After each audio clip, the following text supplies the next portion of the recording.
Right, next stage. Obviously my stock's starting to come up to boil now. It's coming up to that simmer. Yeah, and this is what we're talking about. You need to make sure you skim off any excess impurities, because that was going to make your consommé clarification a lot easier. Alright, so that'll tick over nicely. Like I said, I've got some skimming stuff going on there, happy days. Right, what we need to do now is prep the mussels for our mussel chowder. Alright, has anybody ever heard of the MSC? Ever heard their abbreviations? Basically, Marine Stewardship Council. What that means is basically it is a government organisation looking after the seas around our coast. Yeah. Have you ever heard of aquaculture? So you heard of aquaculture, yeah? Which is what, teacher? You've heard of it? Don't know? Anybody else? Aquaculture, any ideas? You farm the land, it's called agriculture, yeah? Whether that be making, right? Farming of the sea, exactly. These are farmed mussels, they're not wild mussels. Every mussel bag will get a registration, and on the back it's got details of where they were harvested from and basically when they were harvested. So if you are doing mussels, for shellfish, as we know, is a bit of an issue and a bit of a risk. Some people get bad tummies from it, etc. You can get poisoned, yeah? And the reality is, sometimes mussels are dodgy, yeah? In the old days, mussels used to basically not be served during the summer months because the temperature of the water rose, and basically because the filter feeders, they used to filter a lot of bacteria through the system, and you get a lot of bacteria, and you only cook them very lightly, so you get a risk of food poisoning.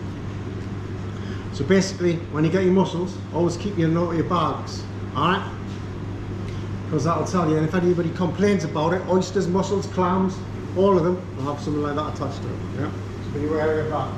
So make sure you keep them so that you don't get a comeback on it. Right, next, I'm going to quickly cook my mussels. So what I've done with my mussels, I've basically run them through cold water.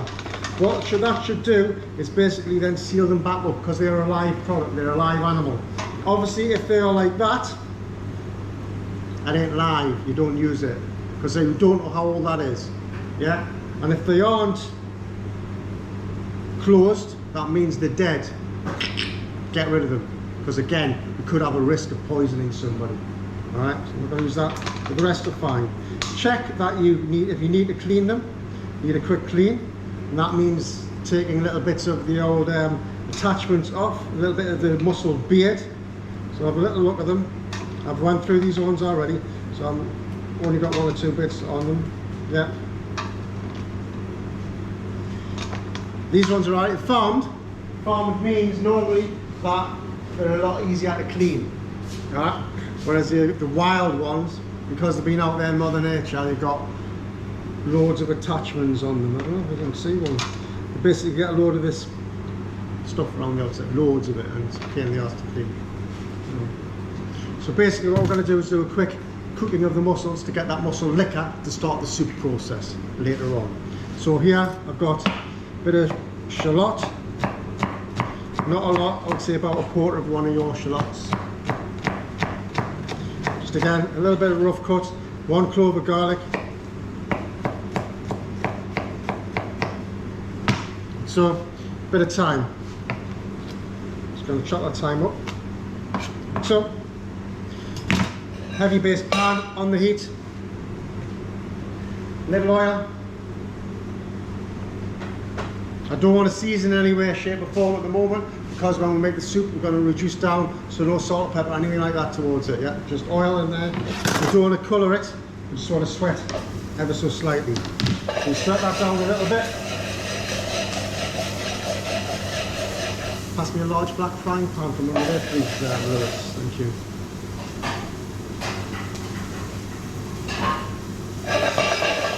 Cheers, boss. Right, so the mussels are prepped and picked and cleaned. Again, making sure you haven't got any damaged ones in there. Just leave them on the side now. Then the mussels go in the pan. I've got some wine for you, just a little bit of white wine. In, steaming, a little bit of water, and then you want a lid basically what that's going to do is then steam the mussels open.